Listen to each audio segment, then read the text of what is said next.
You're listening to PetLifeRadio.com.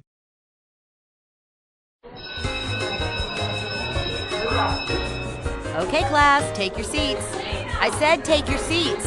Class, sit. Shh. I swear you're all acting like a bunch of animals. Pet Life Radio presents Teacher's Pet, where you'll learn how to understand and communicate with your pet and train them to be the best pet they can be. It's time to see the world from your pet's point of view. So give a tail-wagging welcome to your Teacher's Pet host, Sarah Wilson. Welcome to Teacher's Pet on Pet Life Radio. This is Sarah Wilson. Today we're going to talk about building consistent response. And guess whose job that is? You want to find out? Come right back after our sponsors. Okay, class, grab your tuna flakes, biscuits, and bones. Teacher's Pet will be back in 2 shakes of a tail, right after recess.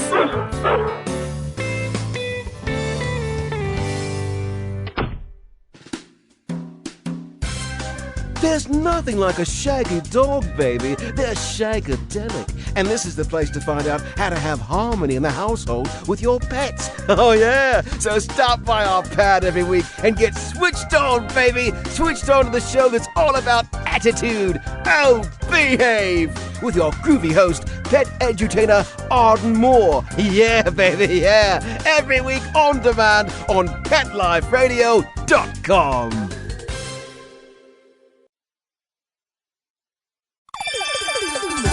Let's Talk Pets on PetLifeRadio.com.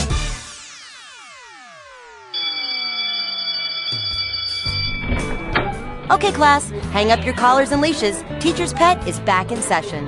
Now park yourselves on the floor. I said park, not bark. Ugh. Okay, Teacher's Pet with pet expert and author Sarah Wilson. Pay attention, there may be a quiz later. Welcome back. We're on Teacher's Pet.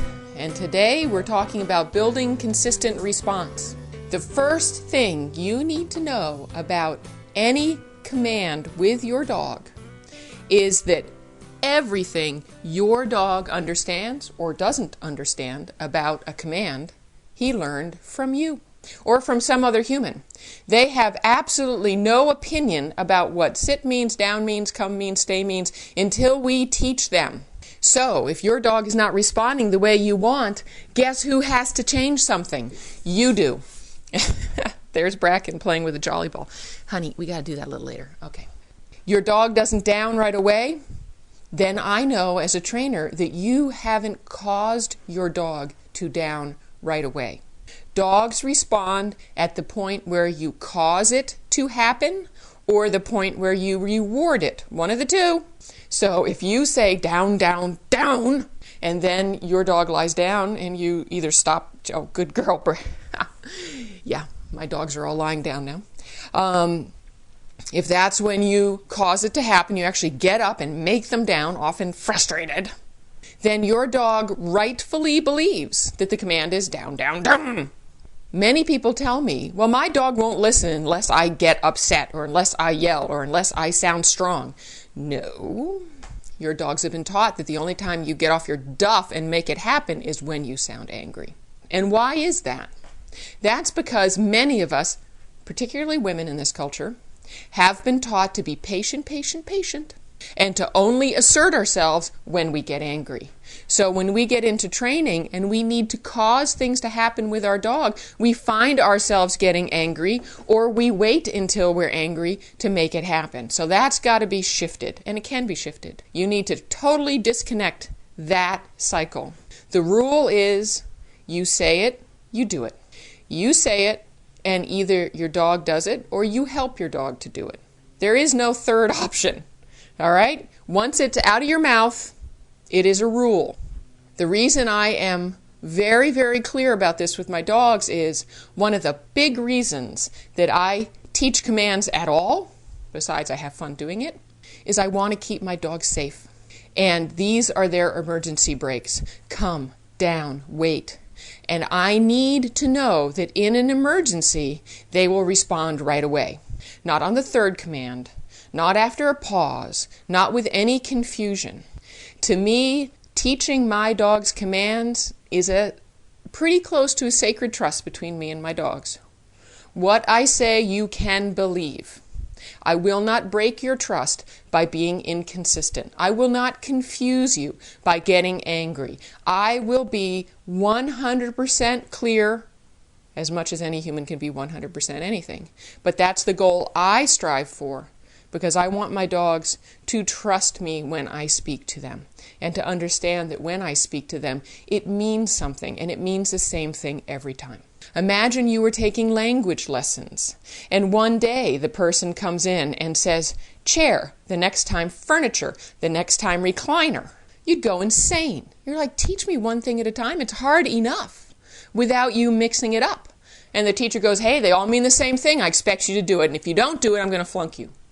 But it's worse, actually, with the dog, because often when they don't do it, we get emotional with them. We don't look at what we did. We look at what they're not doing. And we tend to, when we get frustrated, attach negatives to it. My dog is stubborn. My dog is stupid. My dog is spiteful. He won't learn. He's doing it to me. No, he is not. He is doing exactly what he's been taught. Don't like it? Change it. If you say sit to your dog and your dog stares at you, then I can tell you as a trainer, I know exactly what's going on. You say sit and you stare at your dog to wait to see if they do it. And after a certain number of seconds, if the dog doesn't do it, you cause it to happen. So stare at mom or dad and wait to see when she makes a move. And when she makes a move, I sit. That's the game. That's the game you taught. So that's the game they play. Same thing with come. I call it the park recall. Come on, Buffy, come on.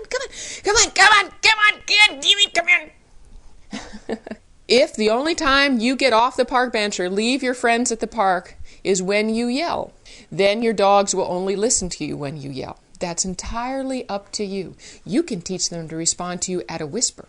Sit, down, come.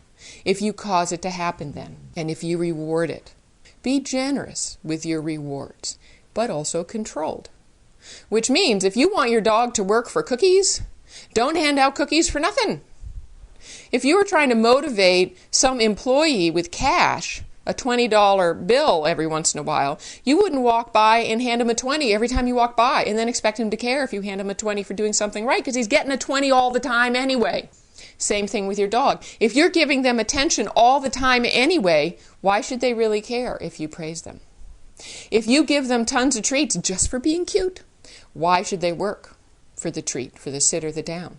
So you want to control those things and give them to your dog when you want them to be important to your dog. I smile and speak to my dogs when they look up at me. Consequently, my dogs look at me a lot. I sit there and stroke them and fuss over them when they down. Consequently, they love to down.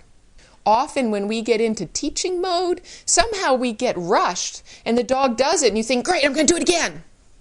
Down, good dog, down, good dog, down, good. And the dog goes, well, all right, not so much fun. But what if you said down, the dog downs, and you squat down, you go, oh, you're so good. And you stroke them and you tell them they're fabulous. And then you get up and you ignore them for a second, down. And they, boom, they down because they go, ooh, here comes something good. The most important thing in your dog's life is their connection to you. Often people undersell that. But that is the most important thing in most dogs' lives. They may work for cookies because you've had them work for cookies. They may work for the tennis ball because you've had them work for the tennis ball. But they can also work for your connection and your attention and your praise. It is a powerful reinforcer for dogs if you use it properly. It's a little bit in vogue right now to say that dogs don't work for praise.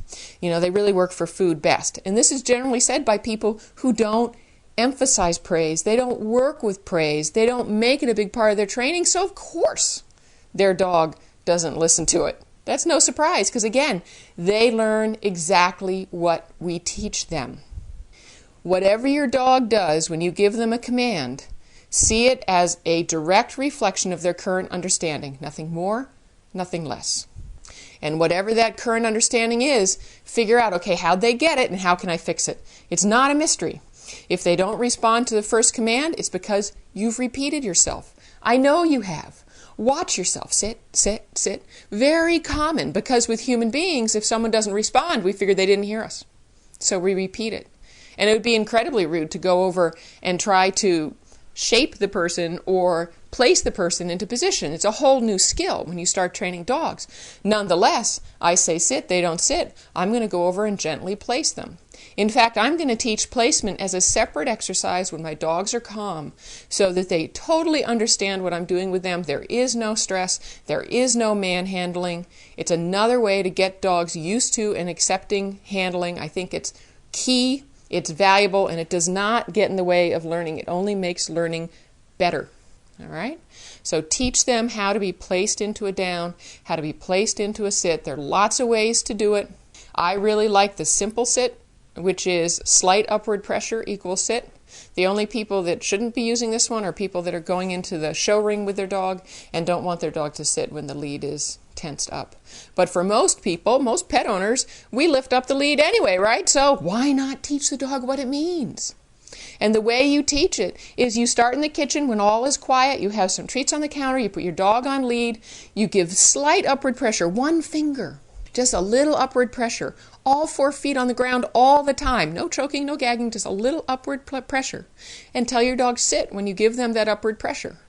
The minute they start to sit, boom, you release that pressure.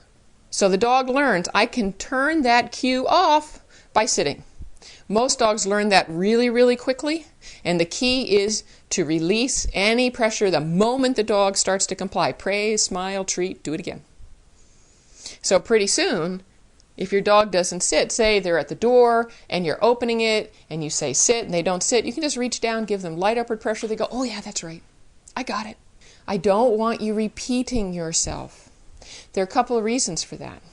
Repetition confuses the dog because, again, they only learn what you teach. So if it's sit, sit, sit, you've just confused the dog. 2, as I already said, it's about safety. I want to know my dog will respond right away. And 3, it's about my own consistency. If I start varying things, it's hard for me to keep track of it. One day I expect them to sit on sit. The next day I say sit, sit, sit. Then I say sit down. Oi! It's impossible to keep track of. So keep it simple for you too. You say sit, they sit. You say down, they down. You say come, they come. Which also means you start this work in situations where you know you can cause it. I don't try to teach come to a year-old adopted dog in the middle of a 5-acre field. Forget it. I don't have a prayer off lead. All right? But I will start in the kitchen. Because if the dog isn't coming quickly on a slack lead in the kitchen, it sure as heck isn't going to come quickly off lead outside. It's all cumulative. We tend to get goal focused. I want them to do this today. And dogs are process focused. What do I understand? And what do I need to understand to get to the next level? That's what we need to think about for them. So, you listen to this and you decide, oh, I've been repeating myself. I'm not going to repeat myself anymore. Then don't get mad at your dog when they didn't get that memo. And of course, they're not going to respond at first. Don't be mad. Just help them. Because basically, they've been playing a game with you for 6 months, 6 years, whatever, and today you woke up and decided to change the rules. It's not fair to get angry at them just because they're playing the rules you told them. All right? So, you stay calm, you stay relaxed, but you follow through and you say, buddy, sorry I confused you in the past. New rules today. I say it, you do it. That's the new rule. You do that, and you're going to get amazingly consistent results in a very short period of time. It is no more or less mysterious than that. Many people seem to make it complex today. It isn't. Say it, do it. Now, the last piece of the puzzle we're going to go over before we start doing questions and answers is what causes the reward to appear. This is key. Key. I remember watching a client who was trying really, really hard with their dog, and their dog's barking at them, and the client's trying to stop it. It's in the middle of a class. And what happens is the dog looks at her and starts to bark. And she puts her hand in the pocket because she's trying to get ready for the moment when the dog stops barking so she can give it a treat.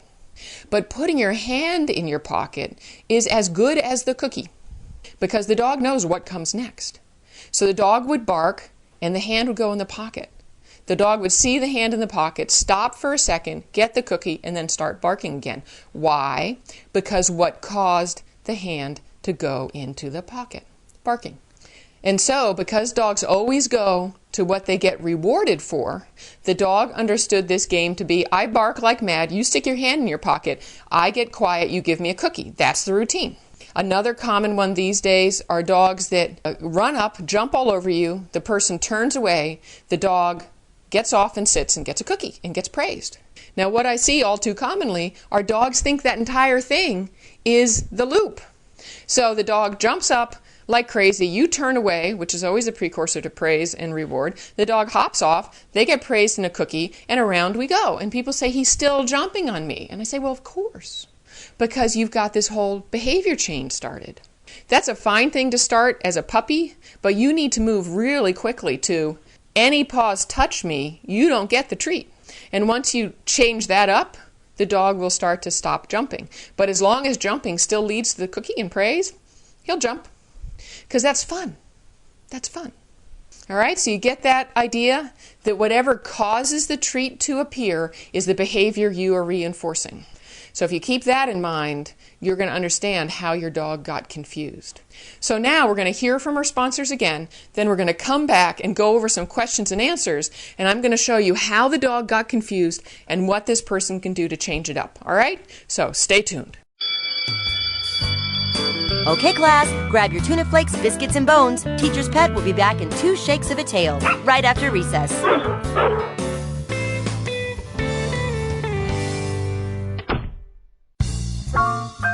Having a rough day? Longing for the dog days of summer? Think your fun furry friend lives a dog's life? Well, find out everything you're begging to know as Pet Life Radio presents It's a Doggy Dog World with pet expert and award-winning author Liz Palaika. Every dog has his day, and you'll find out how to make your dog's day fun and rewarding. Every week, on demand, only on PetLifeRadio.com.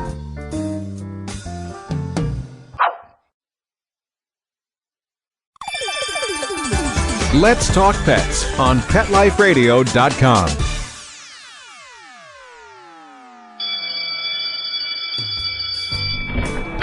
Okay, class, hang up your collars and leashes. Teacher's Pet is back in session. Now park yourselves on the floor. I said park, not bark. Ugh. Okay, Teacher's Pet with pet expert and author Sarah Wilson. Pay attention, there may be a quiz later. All right, welcome back to Teacher's Pet on Pet Life Radio with Sarah Wilson. Here's the first quandary we're going to wrestle with today. It was posted on the My Smart Puppy message board at mysmartpuppy.com, and the question was, my puppy used to down on command, but now she'll only down for the lure. Why? I'll tell you why. Because what caused the treat to appear? We can guess at it, because now we have a puppy that when she hears down, pauses and looks at the owner. Now, because the owner was only using the lure, as many people do, she only had one option when the puppy didn't respond, and it was to produce a lure to get the dog to down. So what the dog learned, at some point it clicked with her that if she paused, the treat would appear sooner. So pretty soon you have a puppy that when you say down, she sits and looks at you brightly, you get the treat out, you lure her, she downs, she gets the cookie. The dog is doing exactly as she was taught. Inadvertently, common problem, no ill will. This isn't a mistake per se, it's a misunderstanding between the owner and the dog. So if the puppy knew a guided down, where light pressure on the collar downward, light, one finger, not pressing hard. This is not jujitsu. This is light pressure, and the dog goes, oh, all right, I remember what this is. This is not the enforced down of yesteryear. You are not mud wrestling the dog down. You are simply applying light pressure that you've already taught the dog means down and reminding the dog, you must do this. And with a puppy who is responding to a verbal pretty consistently, then if I have to help them down, I will show it and stow it. I will show the treat to them, put it right to their nose, and then put it away. Put it in my pocket, put it behind my back, whatever, but not give it to them. They are not going to get it unless they do it on a verbal, once they show that they have some understanding of that verbal. If the dog was not doing it on the verbal and was getting frustrated or starting to lose motivation, then I would start rewarding after the guided and go back a couple of steps. Because what is the most important thing you've got with your dog in training? Their willingness to participate. The most important thing. Never, ever, ever lose that. If you lose that, you can do nothing. So as long as your dog is willing to try and enjoys the training and is there with you, you can keep going. But if your dog gets bored or frustrated or upset or shut down, then you really got nothing. So, never frustrate your puppy. But assuming the puppy can and will down on a verbal and is just having a momentary glitch, then guide and show and stow. And then try again, and you will be amazed how many puppies fling themselves down next time when they realize, oh, okay, stalling no longer gets me the treat. I'll try that thing I used to do. I'll try that responding right away. And bang, you're right back to it, at which point you smile, you praise, you give the treat, you stroke them, you have a praise party, you let them know in no uncertain terms, this is exactly what I want. Right? Goes back to the big green light, small red light. Often when we're frustrated, we give small, puny, brief, nasty green lights, and we really focus on the red light. And that will get you stress. That would get you stress if you were trained that way. So always think, never optional, always pleasant, and big green light, small, clear red light. If you make your green lights really big and obvious and fun, your dog will go to them. So once you go back to your dog getting the treat for downing on a verbal and not getting the treat, if they have to be lured, it will be over. That'll be fixed. All right, on to the next one. Let's talk breeds for a minute before we go on to our next question, because this is one of the things that stumps people. I hear all the time, I can't teach a recall to XYZ breed. That breed can't learn a recall. That breed will always be distractible. That breed is impossible to train. No, all right, that's not true. Every breed can learn. Will every individual dog be safe off lead? No. But that has as much to do with the trainer as with the dog. But I've seen dogs of every breed excel, and I've seen dogs, rescues, who I really thought quietly in the back of my head didn't have much of a chance of really becoming confident, wonderful working partners, go on to earn obedience degrees. Why? Because their owners believed in them, and their owners didn't quit, and the owners kept trying new things so they found the thing that worked for that dog. Trying everything you know does not mean you've tried everything there is. And often we get caught in training fads or in personal preference. You will or won't use certain pieces of equipment. You will or won't use a certain method. You will or won't use treats. You will or won't use a clicker. You will or won't use toys. You will or won't use praise. Whatever it is, get over it. Get over it. Because I guarantee you that the stronger you feel about something, the more likely you are to get a dog who could really be helped by it. Because that's one of the ironies of dog training. So look at your dog and continually work toward things that make life easier for your dog and more clear for your dog. If your dog is confused about training, I cannot emphasize it enough, and you will hear it from me many times. It is your job to clarify it. It was probably you who confused it in the first place. It can't be helped. It is part of the process, but it can be recognized and resolved once you realize it. If you tell your dog down and they start to look for a way out and they look stressed, then you've stressed them. If they stare at you blankly and don't respond, even though you've now done this for weeks, then something's wrong. There's some delay in the reinforcement. There's always a reason. Never let breed or breed mix be an excuse for not training your dog. There are very few quote-unquote stupid dogs. I've met one who I suspect had some sort of oxygen deprivation early on. They are all capable of learning. You may think they're not. They are.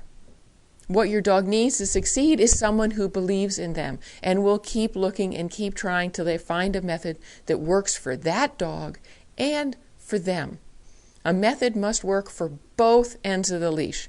And the one thing we know right now in dog training, because there are so many different methods, hold on to this fact that those methods work for somebody. And that's why they're doing them.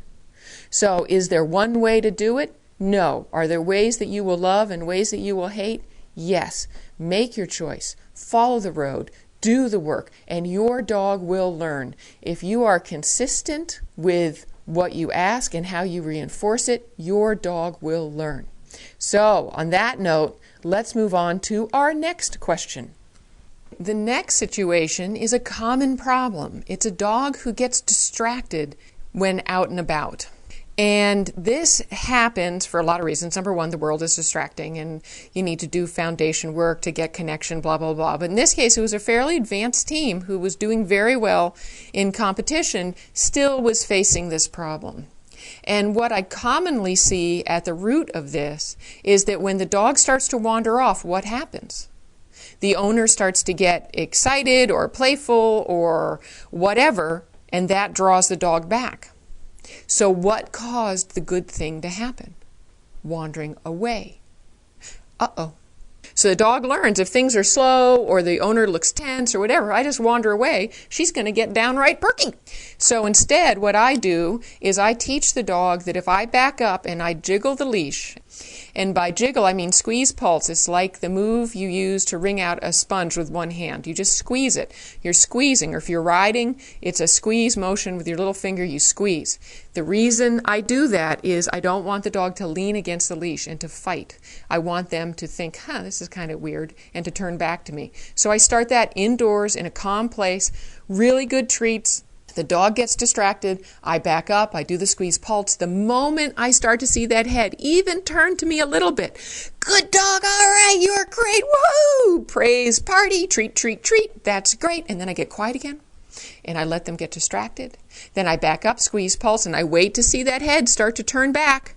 And that's what causes me to light up like Christmas, all right? It's the head turn back to me. That's the rewardable behavior. Do not become more interesting when the dog wanders off, or else you're rewarding wandering off.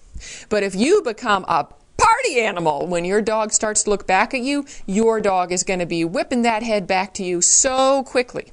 And that's exactly what you want, because upon that head turn, you can build a beautiful off-lead recall, wonderful callbacks on lead. It's a foundation behavior. You cannot practice it too much. You can practice it with puppies. You can practice it with adults. You can practice it inside. You can practice it outside. Have fun with it, but get it to the point that when your dog feels any pressure on lead, they immediately turn back to you.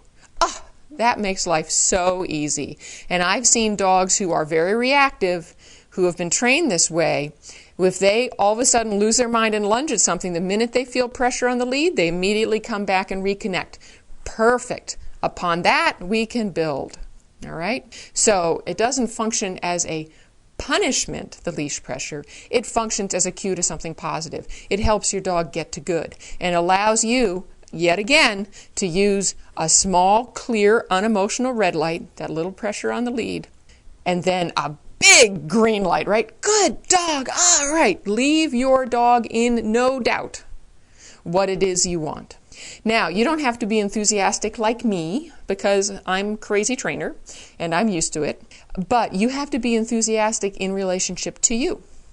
So if you're normally a calm person, even a quiet person, even a little bit of praise will make your dog light up. Look at your dog. That's what I care about. I want your dog to be wagging and their face all relaxed and happy, and they're like, I got it right, I got it right. And you're like, yeah, you got it right, you rock. So play that. That confusion about when to start the reward is the fatal flaw in a lot of distraction work people are doing. So watch yourself and ask yourself, what is causing me to reward my dog? If it's your dog's wandering away, if it's your dog looking away from you, causes you to become interesting, then guess what you're reinforcing? Your dog is not impossible to train. Your dog is not a distractible breed. Your dog is doing exactly what you inadvertently trained them to do. It's so common, so switch it up. And that's just going to mean changing things by a second or two. And a second or two is a huge difference in training. So make sure you light up when your dog starts to turn back to you, and pretty soon you're going to have a dog that you can't get rid of. This is a game I play with Pip off leash when we're walking a lot. She comes back to me anytime she looks back to me, comes back to me, I smile, I praise her, I reward her, great dog. And then I tell her, go away. Go on. And pretty soon when I say go on, she goes 5 feet and then comes back. And pretty soon I can't get rid of her. And I walk with my friends and they go, does she ever take her eyes off of you? And I go, not much. Why should she? And for her, that's important. My other dogs, I don't worry about that so much. But Pip is a little impulsive fireball. And I need her to be keeping me in her awareness almost all the time. Because I can't imagine everything she can get into and I don't want to try. So we just play that game. You come back to me, I smile, I reward you, this is great, and then I tell you, go away. And if she comes back 50 times, I'm there to smile and reward her 50 times. Because I want coming back to me to be the best thing in her life. Because when she came to me, she had no comeback. I could go walking down our farm road. She could be by herself at 16 weeks, brand new to me, in a new place. I could squat down and go, Pip, come, good dog, woohoo. And she would look at me up and down like, yeah, whatever. And she would turn and go the other way. So I knew that I would need to build this in her. So I've been working with this since I got her. And it's gotten better and better and better and better and better, as it will. And your stuff with your dogs will get better and better and better and better once you really start to look at what causes the good thing to happen. And if it's a behavior you want, then you're building the behavior you want. But if it's a behavior you don't want, if it's a behavior you're trying to get rid of, all right? Anytime a behavior is getting quote-unquote worse or stronger is really what that means. A behavior is getting stronger. If it's a behavior you don't want, we call it getting worse. If it's a behavior you do want, you call it getting better. But basically, it's just getting stronger. There is a reason for that. Something is reinforcing your dog. You need to find out if it's you. If you start there, looking at everything you're doing, looking at your timing, you're going to figure out, oh, that's why I'm not getting the response I want. I can fix that. And you can. It's just a new way of thinking. That's all it is. You can do this. So that wraps up our time together this week. I want you to go out and really think, how do we get here? And you're going to crack up. You're going to say, well, of course she does X, Y, Z. I do A, B, C.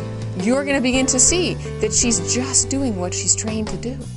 And once you understand that, then anything becomes possible because you can change it. You can change the response, but you have to change first. So go out there, make big green lights, small clear red lights, say it, do it, and practice never optional, always pleasant. And you're going to build an incredibly consistent dog because you will have become incredibly consistent. So have a great week. I'll talk to you next week. This is Teacher's Pet on Pet Life Radio with Sarah Wilson. And remember, any dog can be a teacher's pet. Take care. School's in session on Pet Life Radio with Teacher's Pet. Learn how to communicate with your pet, train your pet, and see the world from your pet's point of view. You may even learn a few tricks yourself. Teacher's Pet with pet expert and author Sarah Wilson. Only on PetLifeRadio.com.